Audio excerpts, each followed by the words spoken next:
A father and son found forgiveness for an unforgivable crime.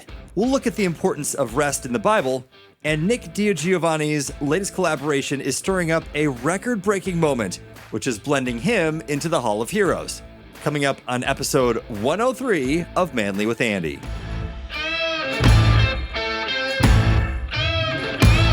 Now joining the podcast, Ken Guidroz. Ken, I like to start every conversation with the big question. What do you think is the biggest challenge men face today, and how do we overcome it? I think the biggest challenge is trying to figure out how to be men, but not be jerks.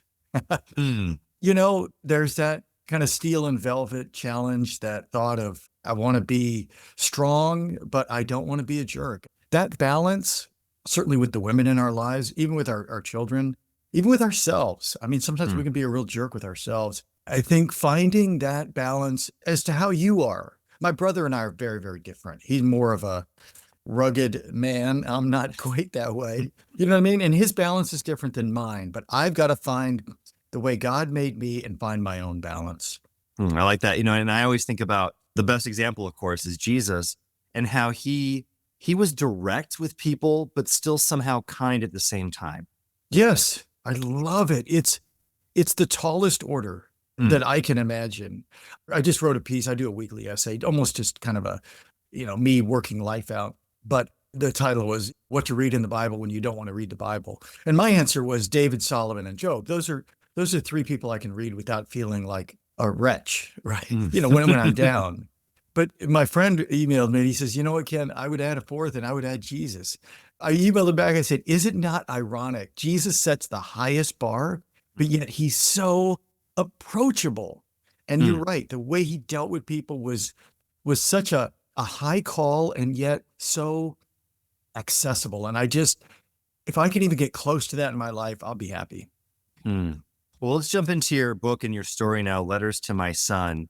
As a dad I've got two older boys, and a daughter who's 6 now. So I have my oldest is 17, 11, 6.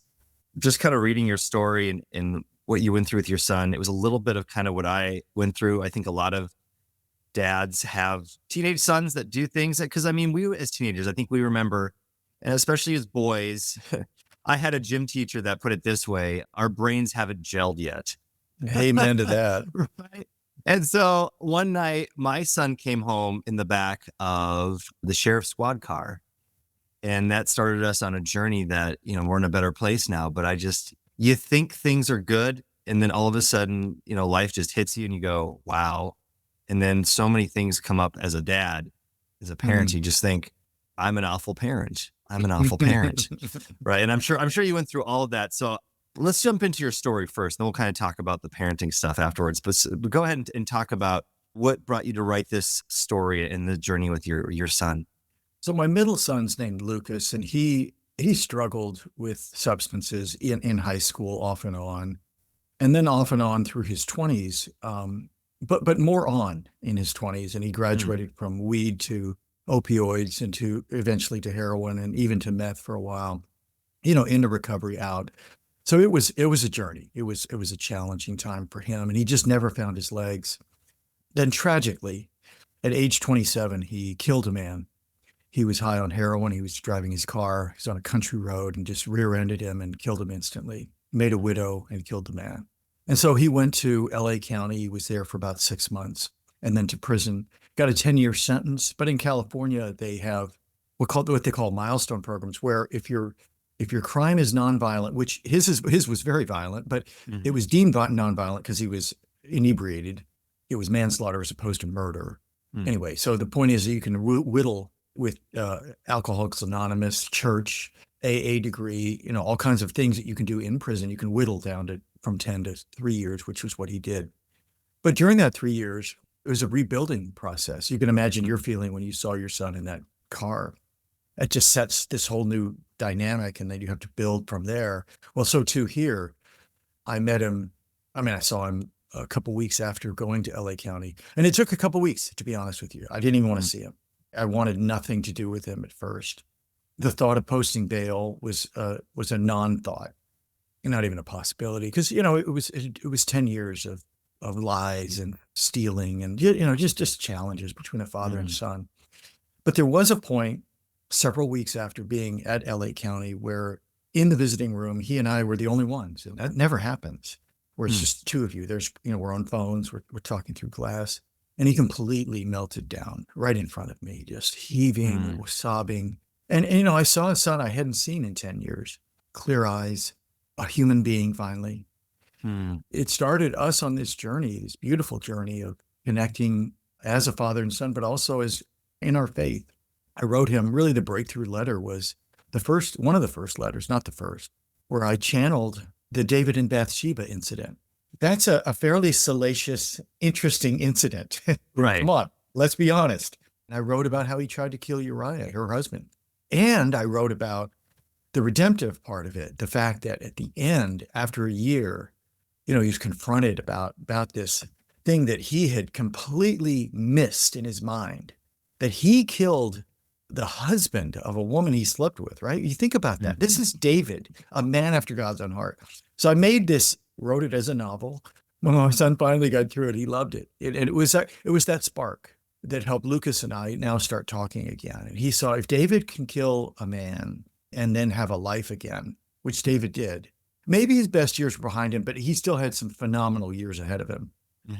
And Lucas grabbed a hold of that, and it connected me and him in some spiritual, intuitive way that led to talks, that led to more letters about Job and about Solomon, and this just beautiful relationship that Lucas and I developed, again, not just about us, but about us and God. And so that's really what the book is about. And that's what happened.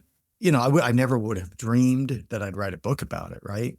Even near the end of the 3 years, the thought of a book, because I was so discouraged as a dad. I was flatlined with God. I was flatlined with my sons, flatlined in basically every other part of my life. And so to help him through letters and through talks kind of helped me, kind of brought what was barely a pilot light with God. I mean, I'm not even sure you'd call it a pilot light. It was a mere flicker. And as I'm helping him, I'm writing these letters, I'm immersing myself into David in his lowest moment of his life. I'm seeing him write Psalm 51. I'm experiencing it viscerally beyond my head. It's getting into my heart. That process it was almost a born again process for me. It brought me from almost complete lostness to a fascination and love for God like I had never had. So you were a pastor before all of this happened. So I served 10 years after college, and then I left the ministry for about 10, and then I came back in. When I came back in, my eldest was 13. So he's knocking on the door of adolescence. I didn't realize the challenges we would have. I never would have gone back in the ministry because that only added a magnifying glass to it, right? It's one thing to have your son struggle. It's another thing to have two sons struggle, and then to have it done in front of everybody. To go from the model family to let's just call it the non-model family. I like that, the non-model. Well, I mean, I'd hope that we would all be able to be okay with that. But I understand also, being a Christian radio host and podcaster and everything, there's just the spotlight is right on you. I was asking that just because I wanted to know, what was your spiritual relationship with your son before all this happened? As you're a pastor, were you able to have those deeper spiritual conversations? We were all in. We were reading the Bible every day, every morning before they went to school. We had star talks. We call them star talks, just where you talk about God and under the stars. And that it just adds an element to God to me that I still do today with my grandkids, and it changes everything. But anyway, yeah, so we were all in. I mean, we talked about God, and I kept it real. And my sons did really great in many ways, spiritually, through Sunday school, through my eldest was baptized, was the leader of the teen group as a sophomore in high school. Then he got good in basketball and started getting popular, and all these things started happening with him and Lucas, the two oldest. And then we had a church crisis, so there was this perfect storm of events, and I'm not blaming them. I tell you only because those are facts that happen, but for some reason, I don't even have clarity today. For some reason, these things happened. I made some mistakes. They made some mistakes. and it just spun. There was a point right when my eldest was about a junior in high school. It literally felt like a tornado had grabbed hold of my spiritual house, my house, and spun it. And I looked, Andy, I looked about a year after all this, right about, he was a junior, senior. I mean, I didn't recognize my family. I was like, is this honestly, and part of it was a spiritual crisis, because you say, okay, God, I'm not that super Christian, but I did serve. When I went into the ministry the second time, I gave up a really good job. I don't want to paint it like I was some super Christian, but I had made, Joyce and I, my wife, we prioritized our family, and there was nothing in life that I wanted more than for my family to love God. Nothing. And then this happened.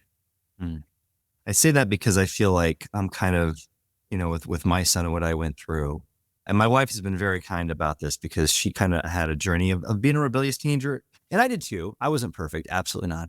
But it's easy to blame yourself as a parent and say, well, if I would have done this or that, and even the spiritual level where you were at, I'm sure you even thought, oh, maybe if I would have done more Star Talks, or if I would have said this. It's hard to let yourself off the hook as a parent. And I think, of course, like you said, you can't blame other things. It's maybe trying to even find the blame is not even the right thing to do. But as a parent who might be listening today, that might be kind of beating themselves up over things, what would you say to them just to give them some freedom to give themselves some grace? I think I would say a couple things. One is that think about how God treated us as his children. He gave us a lot of autonomy, a lot of freedom. I believe he gave us free will, just free will. That we ate from the knowledge of the tree of good and evil, and everything changed. Think about it, really, how God has let us choose to love him or not. Let us choose to murder or be good, right?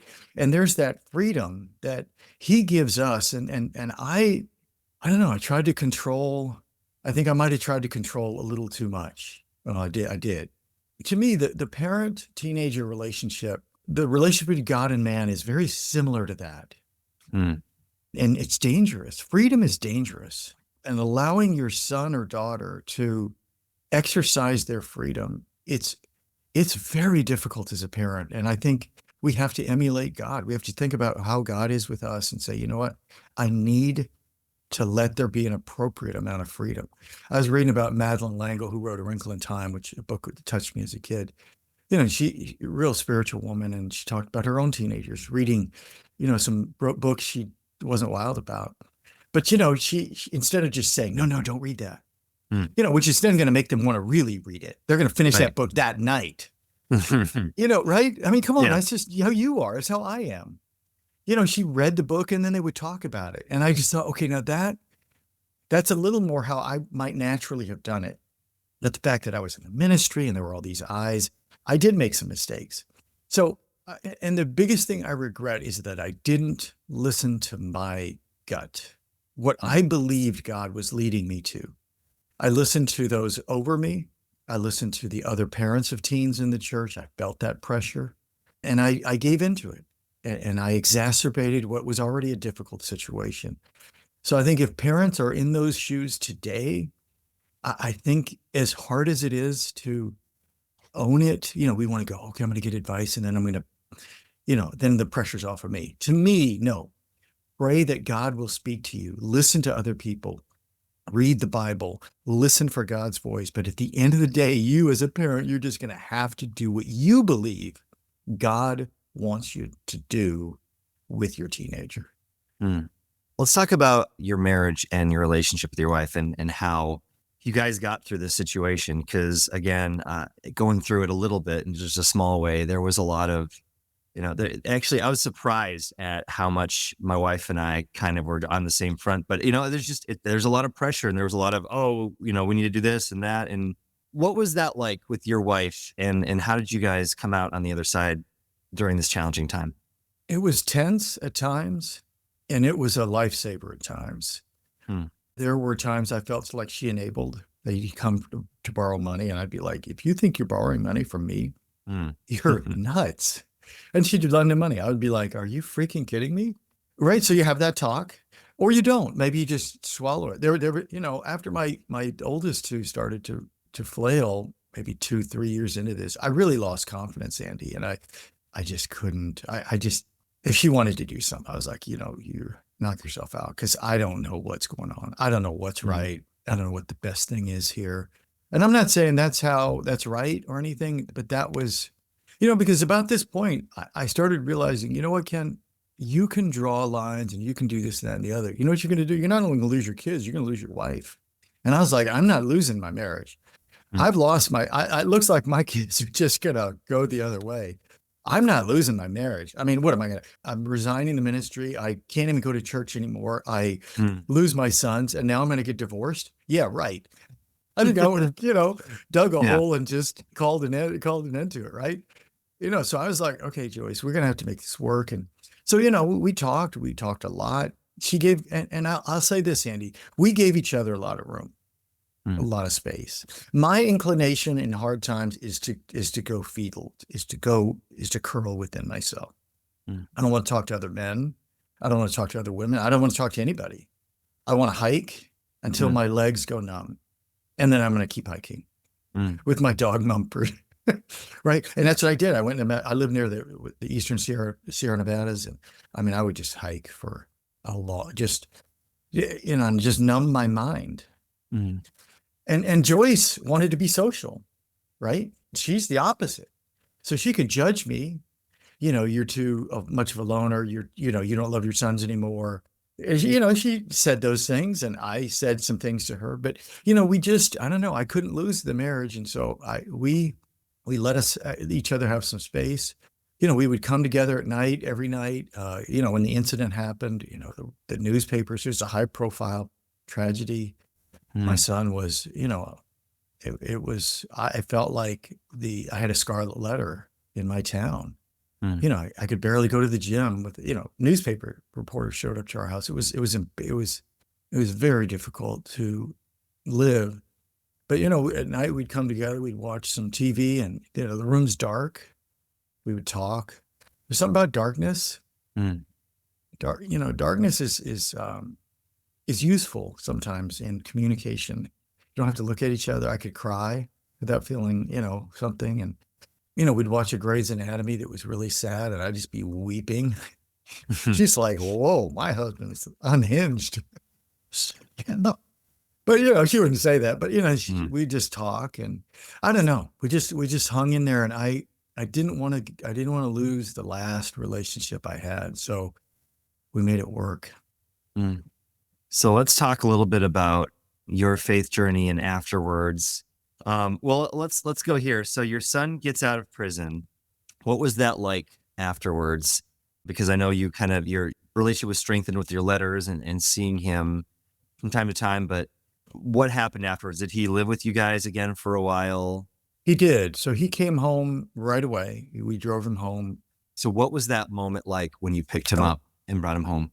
It was incredible. Joyce picked him up. And so I didn't see him till he walked in the door. We hugged. He had a black plastic bag, with a bunch of stuff in it. I said, what's that? He says, that's all the letters that we wrote each other. And it was pretty cool that he's hugging those, And, we cried, both of us. And I had salmon belly sushi ready for him. That's our jam. That's my favorite meal on the planet. If I ever get a life sentence in prison, not that I'm expecting this. Yeah. My last meal will be salmon belly. Anyway, no, it was incredible. We just sat there. I have a video of it. I just looked at the other day. You think about it. We'd read books together. We'd read The Language of God by Francis Collins, this book on evolution and God. It was incredible. We had read a lot of C.S. Lewis together. So, we had a bond by this point that very few fathers have with their son. The things we said to each other, and it stayed real after prison. We stayed close. He got a job within a couple of days. A good friend of ours hired him in construction. We started going to church. He went to a Christian AA program for 3 or 4 months, got baptized after that in our jacuzzi by me. He has a son now. He married a wonderful Christian woman. But yeah, that reunion was incredible. Joyce had her own. And on the way home from prison, he asked to stop at the scene of the accident, which is near our house. Mm. And he just sat there he got out of the car. She stayed in. And he just stared at the scene where he hit the man, for a long time. So it was an incredible day. All our friends came over. It was pretty incredible. He gets out, he stays with you guys, and I can't imagine how did he deal? Because I feel like I would have had so much shame of, I can't believe I'm out of jail. Will anyone hire me? Will anyone love me? What did he go through after that? It was just dreadful. If our friend hadn't hired him, Lord knows what would have happened. Hmm. But you know how it is when you start working, your mind now starts, you're thinking about work, and, constantly you're realizing, wow, I'm out. And yet I was incarcerated, 30 days ago or 60 days ago. So yes, the first couple years, it was a haunting ever presence hanging over his head. But as you can imagine, you meet someone, you start dating, you go to AA, you get baptized, right? And your life just starts to take on this new dimension and crowd out that, he took on hobbies. He plays a lot of pickleball. He's pretty good, and so all of a sudden he's building this life with Danica is her name. And, he has a son, right? So now it's only it's 5 years now. He's been out for 5 years. So now it's just this occasional sliver of a memory. Oh my gosh, that's right. I was there one time. And of course we both, all of us, think about the widow that's still alive today in Northern California. We think about the man, in my book, I pay homage as best I can to them. Maybe, I almost go overboard only because I am overboard and so is he, over the fact that he's alive today. And that man's not. Where's the justice in that? Where's the rationale in that? And to me, there is none. This is the kind of freedom. This is the kind of planet God has created, where a man can do an evil thing if he so chooses. A man can do wrong. Having said that, we also rejoice in the fact that there is forgiveness, and Lucas is living a life that is, everything he could live for God after a tragedy like that, and honoring that man as best he can. Now looking at the Bible, picking it up in Joshua 10, verse 28, that same day Joshua captured and destroyed the city of Makkedah. He killed everyone in it, including the king. Then Joshua and the Israelites went to Libnah and attacked it. There too, the Lord gave them the town and its king. From Libnah, Joshua and the Israelites went to Lachish and attacked it. Here again, the Lord gave them Lachish. During the attack on Lachish, King Horam of Gezer arrived with his army to help defend the town, but Joshua's men killed him and his army, leaving no survivors. Then Joshua and Israelite army went to Eglon and attacked it. They captured it that day and killed everyone in it. From Eglon, Joshua and the Israelite army went up to Hebron and attacked it. They captured the town and killed everyone in it, including its king, leaving no survivors. So Joshua conquered the whole region, the kings and the people of the hill country, the Negev, the western foothills, and the mountain slopes. He completely destroyed everyone in the land, leaving no survivors, just as the Lord, the God of Israel, had commanded. Joshua slaughtered them from Kadesh Barnea to Gaza, and from the region around the town of Goshen up to Gibeon. Joshua conquered all these kings and their land in a single campaign, for the Lord, the God of Israel, was fighting for his people. Then Joshua and the Israelite army returned to their camp at Gilgal. So this is an action-packed chapter where it's one city after another where Joshua's taking it over. 5 in a row, and the entire regions around them. And they're winning every single one because the Lord is fighting for his people. But after all that chaos and marching, the battles, the victories, it says that Joshua and the Israelite army returned to their camp at Gilgal. They return to rest. And we all have seasons where it feels like it's one battle after another. You're grinding out at work. You're handling stuff at home, juggling every other responsibility under the sun. And sometimes it can feel like stopping would mean that you're losing ground. But even Joshua, the guy leading Israel's biggest military campaign, knew the importance of rest. After all the fighting, they went back to the camp to regroup and recharge. And they didn't return defeated. They returned victorious. So rest isn't retreat. It's not weakness. It's part of the rhythm that God designed for us.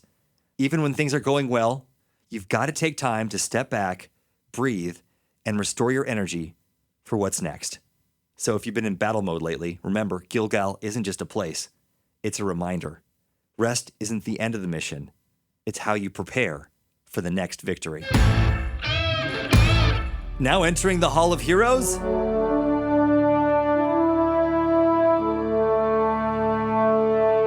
Nick DiGiovanni. Armed with his culinary expertise and a passion for the extraordinary, Nick set his sights on crafting the world's largest iced latte. Teaming up with Duncan, he took on the challenge assembling an 11-foot high cup to hold a staggering 276 gallons of ice, milk, and espresso. The result? A Guinness World Record worthy beverage that showcased Nick's flair for blending creativity with culinary ambition. And instead of letting this monumental creation go to waste, Nick turned the massive latte into a generous act of kindness, serving it to over 300 Dunkin' employees. So because Nick DiGiovanni combined culinary artistry with generosity and brought caffeine-fueled delight to hundreds, he is officially in the Manly with Andy Hall of Heroes. If you want to stop waiting and start taking action, Jared Sebesta has a new book for you called Life Undeferred. Taking a look at a man in the Bible, we'll see when Joshua was outnumbered, and Tom Stuker's 23 million mile journey is flying him into the Hall of Heroes. Coming up next week on Manly with Andy.